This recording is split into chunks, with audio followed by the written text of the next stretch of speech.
A paz do Senhor Jesus. A paz do Senhor Jesus. Mais uma vez nos encontramos juntamente com vocês, mais um trimestre que se inicia. Estaremos estudando mais uma lição, professora, nesse trimestre. Qual que é o tema da nossa lição nesse trimestre? A sobrevivência em tempos de crise. Então nós estaremos estudando, entrando aqui, mais um trimestre das lições da Escola Bíblica Dominical. O tema desse trimestre é o Deus de toda provisão. Então nós estaremos estudando essa lição, que eu já apresentei no outro vídeo para você, e ela vai falar a respeito a esperança e sabedoria divina para a igreja em meio às crises. Então nós temos que ter o conhecimento desses princípios aqui para nós não estarmos confundido em meio à crise, Porque hoje o que confunde, professor, é a respeito da crise que está instalada no mundo, Não vou falar somente no país, mas no mundo. E o cristão equivocado acha que por ele ser crente, ele não passa por crise ou ele não pode passar por crise. Um jargão usado muito aí fora, que é o cristão não está em crise. Mas sabemos que não é bem assim, não. Estamos no mundo e aprendemos a lidar com as crises, com as coisas que acontecem no mundo, porque estamos no mundo. Com certeza, nós fazemos parte dele. Então, enquanto nós estivermos nesse mundo, infelizmente, tudo aquilo que tem acontecido, ele vai atingir a todos nós. Então, vamos...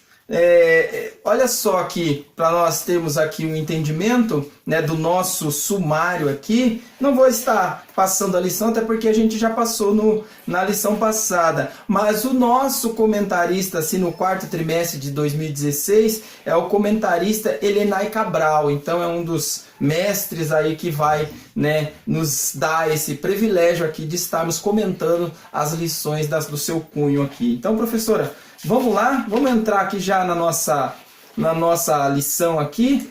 O texto áureo se encontra em João, capítulo 16, no versículo 33, que diz assim: Tenho-vos dito isso, para que em mim tenhais paz. No mundo tereis aflições, mas tende bom ânimo, eu venci o mundo. Então, Jesus ele deixou bem claro isso, que ele desejava que nós tivéssemos paz. Mas nós vamos aqui estar comentando, vamos já entrar aqui na introdução aqui, a verdade prática, professora, primeiro, aí nós já entra aqui rapidinho na leitura bíblica em classe e vamos para a introdução para nós estarmos já adiantando, que eu acho que tem muita coisa boa pela frente, professora. Então, como é uma aula de introdução, então nós vamos estar passando aqui de uma forma bem rápida para que fique claro o objetivo da lição desse trimestre. Então eu acho que é mais para esse objetivo,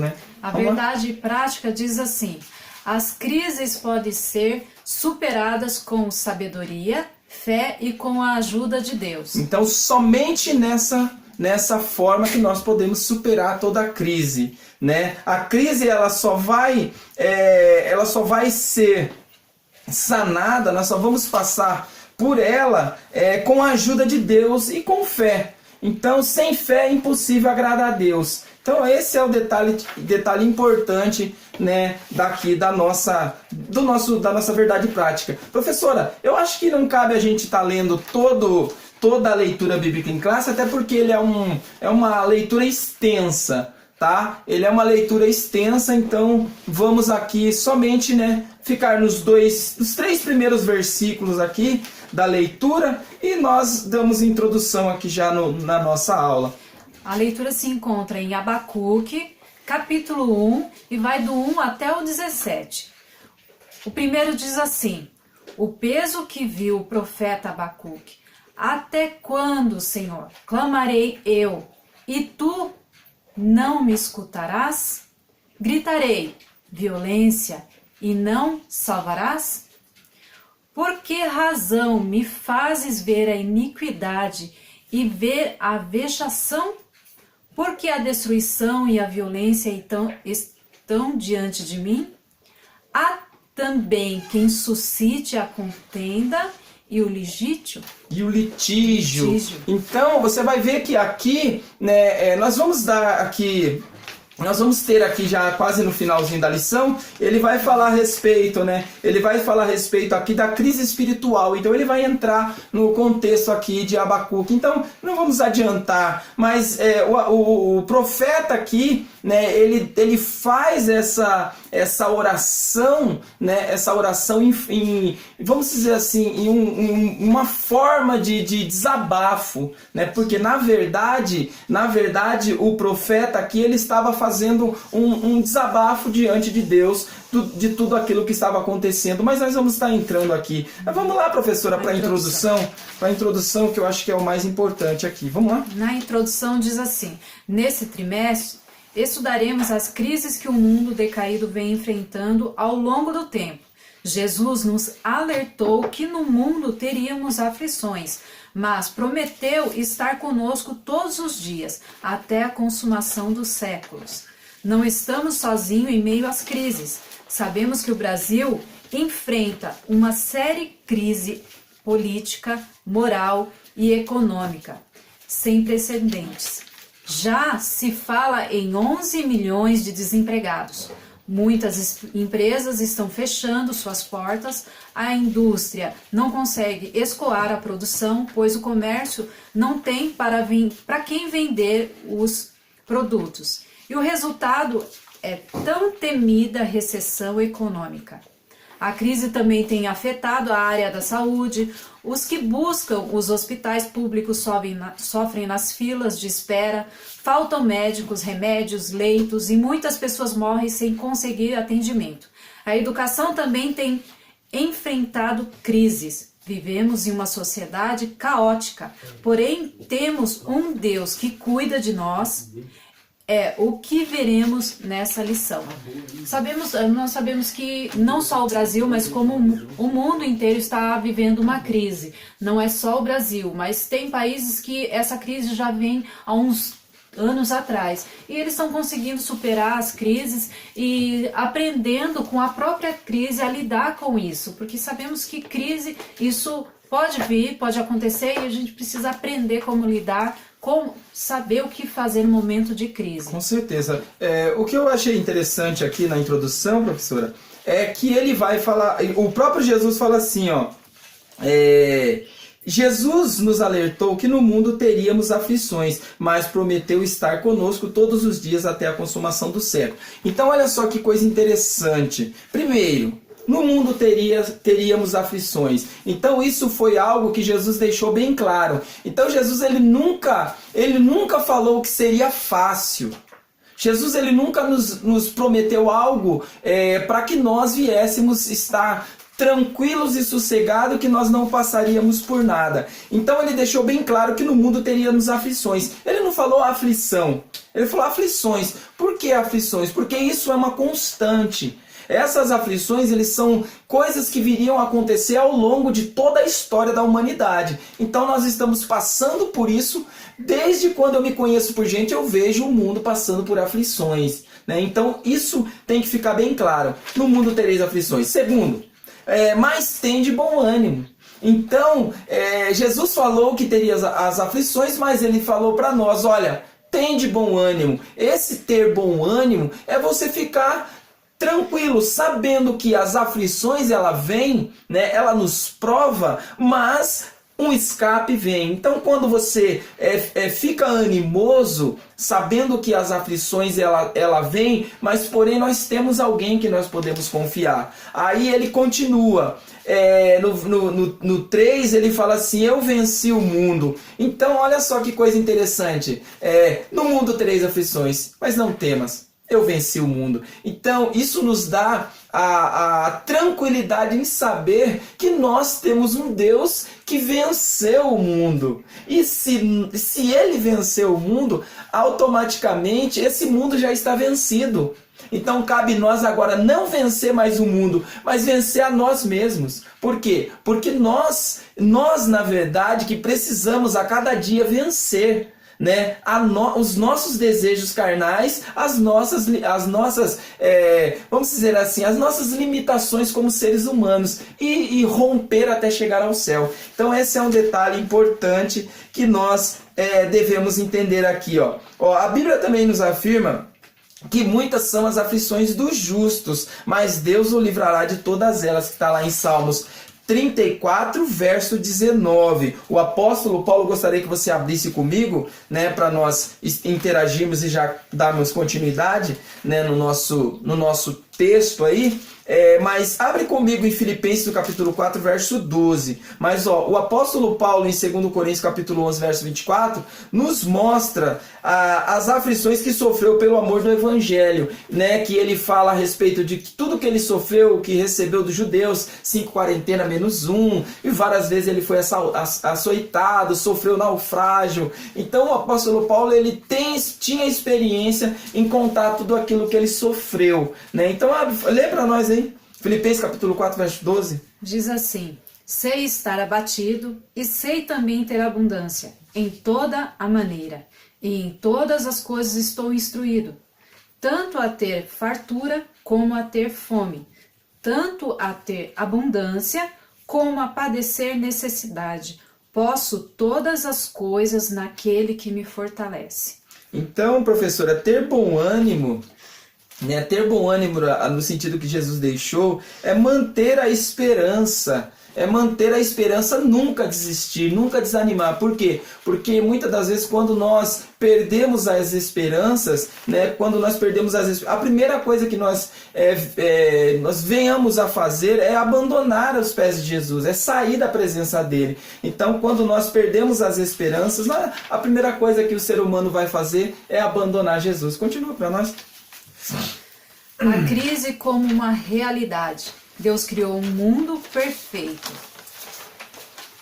Eu acho que cabe fazer um comentário rápido, né? Que eu acho que não tem muito, né, o que comentar a respeito, né? Porque eu acredito que a história ela é bem clara, ela já deixa bem claro. Então, fazer um comentário rápido, né, a respeito disso, porque mais nas lições mais para frente nós vamos estar aprendendo mais a respeito disso. Então, sobre o assunto, né, só uma introdução rápida para nós podermos... Então, esse mundo perfeito que Deus criou foi um mundo sem pecado e que ele veio depois que o homem caiu, e por isso que a humanidade sofre devido ao pecado. O pecado fez com que tudo caísse, toda a população, e a gente sabe que a terra ela sofre. Com certeza, Romanos capítulo 1, verso de número 24, ele vai falar a respeito disso, que Deus, vendo Deus que o homem se corrompeu, né, Deus ele vos entregou as suas próprias paixões. Então o próprio Deus deu o aval para que o homem se inflamasse nos seus próprios desejos de paixões. Então essa crise, né, essa crise como uma realidade, ela traz a entender ali que na queda, quando o homem cai ali no Jardim do Éden, a primeira coisa que ele faz é abrir os seus olhos, abrindo os seus olhos, trazendo ao seu esclarecimento tudo aquilo que ele verdadeiramente desejava para a sua vida, que era corrupção, pecado, mentira, morte, engano, prostituição. Então tudo isso ali foi acarretado quando o homem desobedeceu à vontade de Deus ali, que era de ele não comer daquele fruto, mas ele, infelizmente, ele comeu. Então trouxe essa realidade. Continua. Aqui fala também no tópico 2 que uma sociedade em crise. A sociedade está em crise, sim, sabemos que por muitas razões. O pecado é uma delas. Mas nós sabemos também que ele coloca mais lá na frente a política, a economia, moral, espiritual, tudo está em crise. Isso tudo é consequência do pecado.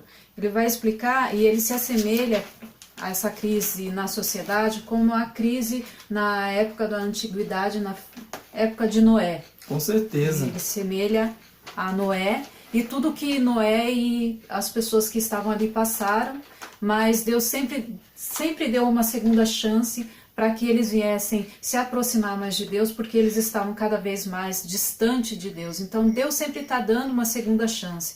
Infelizmente nem todos querem. Com certeza. E uma das características que trouxe, né, aí esse detalhe Deus, ele dá a oportunidade de o homem se salvar antes do dilúvio. Por quê? Porque o homem se corrompeu, né, ele vai falar a respeito disso, né, ele fala os 3 pontos aqui, né, da crise como uma realidade. Ele vai falar a respeito, né, dos 3 pontos principais aqui que ele fala.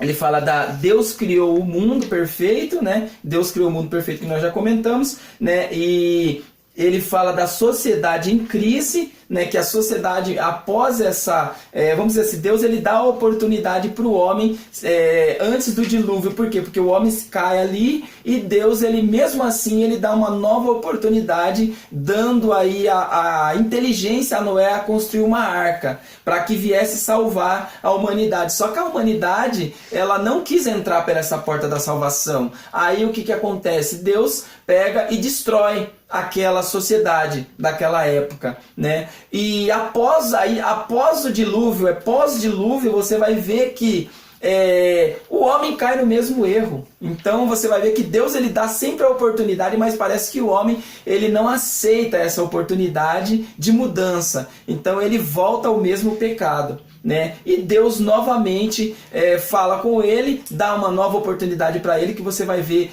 muitas coisas acontecendo ao decorrer da história. Continua, né? A crise como a consequência do pecado. A crise na sociedade antidilúvio, que ele coloca aqui, o que você já até explicou, né, no tempo de Noé, o que acontece, veio a consequência e ela está aí, ela é a realidade hoje. E após o dilúvio ela continuou, com certeza, né? A consequência continuou, e sabemos que a consequência do pecado é a morte. Boa, com certeza, né? Foi o que a humanidade precisa reconhecer isso. Porque Deus ele mesmo fala, né, professora? Deus ele mesmo fala, certamente morrerá. Então isso é uma ordem imperativa, sim, né? Pode continuar. A crise nos tempos de Jesus e na igreja primitiva, que eu acho interessante. Essa consequência ela continua até os dias de hoje.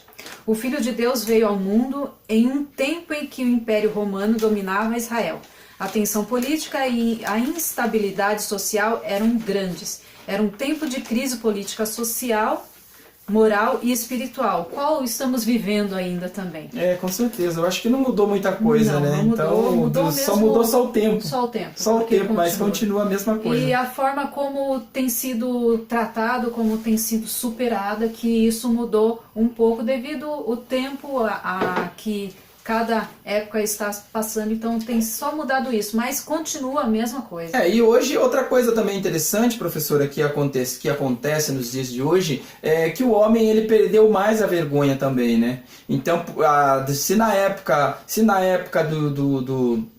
né, de Sodoma e Gomorra, né, nas épocas, né, que você vai ver que ali se levanta, né, grandes acontecimentos aí que acaba, né, dando esse upgrade na história, né, de que Deus precisou punir o ser humano, né, precisou mandar o homem ali para o cativo pela primeira vez no cativo no Egito, depois pela segunda novamente, né, o homem vai cativo novamente na Babilônia. Então você vai ver que Deus sempre está, mas o homem sempre continua a sua moral, a sua imoralidade, quer dizer, a sua imoralidade sempre parece que vai aflorando mais e mais, até chegar aos dias de hoje, onde que nós vemos aí a imoralidade instalada. Hoje não é mais errado.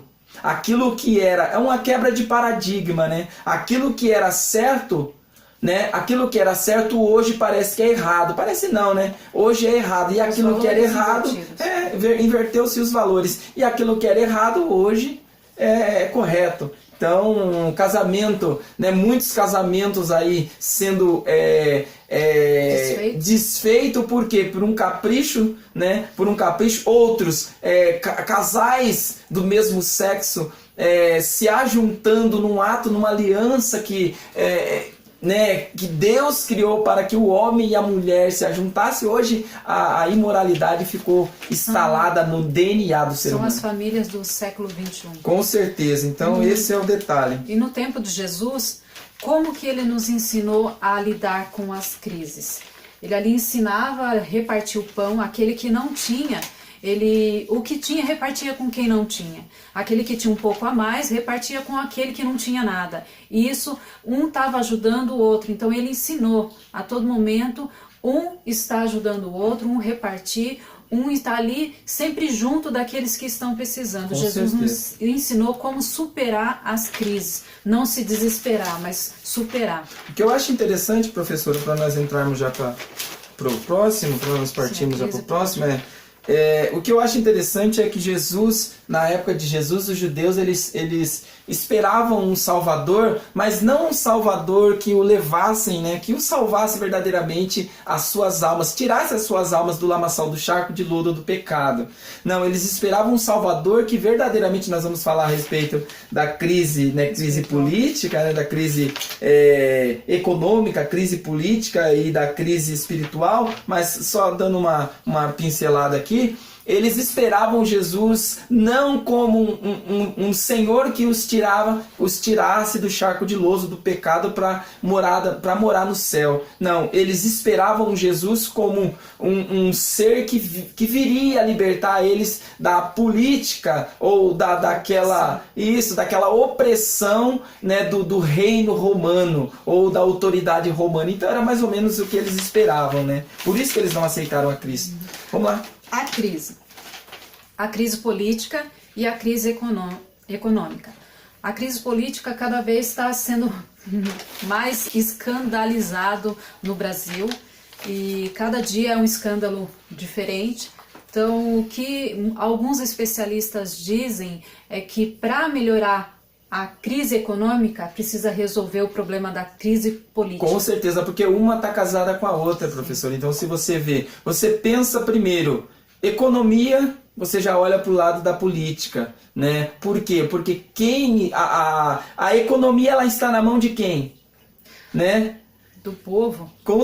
Vamos dizer assim, né? O povo ele não tem essa liberdade a qual as pessoas que nos representam, né, que estão no poder, todo ali. Com certeza. Então essas pessoas que estão no poder, elas têm na sua mão a economia. Então elas fazem a forma que elas acham que para elas é benéfico. Ela tem o poder, né? Com certeza. Então, vamos dizer assim, governar para o povo é uma balela, é uma ladainha. Então eu governo para mim.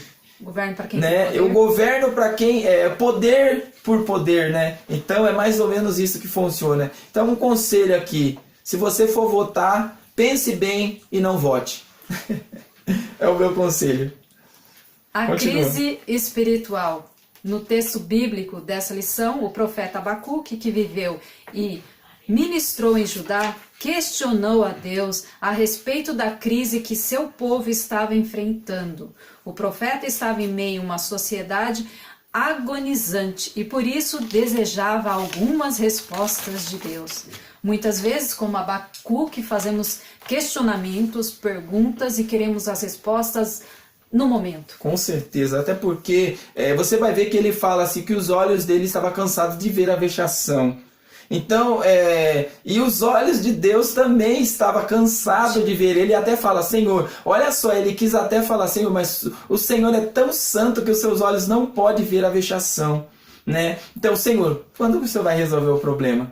Né? Há muitos teólogos, eles classificam o livro de Abacuque em dois períodos, né? Em dois princípios ali, duas separações que eles fazem, né? Os teólogos eles fazem essa separação, eles fazem a separação na oração, né, a respeito da oração de Abacuque, e eles fazem a separação na resposta, né, na oração, no agradecimento ali. Mas eu vejo o livro de Abacuque ele dividido em três partes. Primeiro, do capítulo 1 ao capítulo 4, ele vai falar a respeito da oração, do questionamento que Abacuque faz por causa do povo de Judá, né, o que estava acontecendo ali em Judá. Então você vai ver que o povo, ele não profetiza para Judá. Ele questiona com ele e com Deus. Ele faz um questionamento em uma oração. Aí depois do capítulo 5 em diante, você vai ver que Deus responde. né? Deus responde. Se você ler aqui, ó, Deus respondendo no capítulo 5, no verso 5, ele fala assim, ó: vede, entre as nações e olhai, e maravilhai-vos e admirai-vos, porque realizo em vossos dias uma obra que vos não crereis quando vos for contada. Então Deus já estava falando: olha, eu vou fazer algo para vocês, para a nação, para toda a nação de Israel, que verdadeiramente, quando vocês verem, quando vocês ficarem sabendo, vocês não acreditarão, porque será coisa grandiosa. Aí, professora, para encerrar, para nós já entrarmos, ele fala no capítulo 3, que ele vai do verso 5 do capítulo 1 até o final do capítulo 2, né? E já no capítulo 3 ele vai falar a respeito da oração, né? Que se você quiser ler, aí ele fala: ouvi, ó Senhor, a tua palavra e temi, aviva, ó Senhor, a tua obra no meio dos anos, a notifica. Então, lê para nós. Qual que é o... Capítulo 3, verso 2. Ouvi, Senhor, a tua palavra e temi. Aviva, ó Senhor, a tua obra no meio dos anos. No meio dos anos a notifica. Na ira, lembra-te da misericórdia. Então você vai ver que esse capítulo 3, ele é uma oração de agradecimento em forma de cântico, né? Então o profeta ele postula ali uns salmos de agradecimento a Deus, né? Então você vai ver que ele vai falar a respeito do avivamento. Olha, Senhor, aviva a tua obra, né? Aviva a tua obra no meio dos anos, e no meio dos anos a notifica. Então ele está pedindo para que Deus venha avivar novamente o povo de Judá, ou todo Israel. Por quê? Porque verdadeiramente a nação judaica ou a nação de Israel estava morta espiritualmente. Então por isso da crise, né, espiritual, porque eles estavam mortos. Vamos lá, professora, para nós encerrarmos? A conclusão diz assim: o mundo pode estar em crise, mas o reino dos céus não. O Senhor é soberano e não perdeu o controle da situação. O governo está em suas mãos. O dia do Senhor virá, e os justos e os ímpios terão a sua recompensa.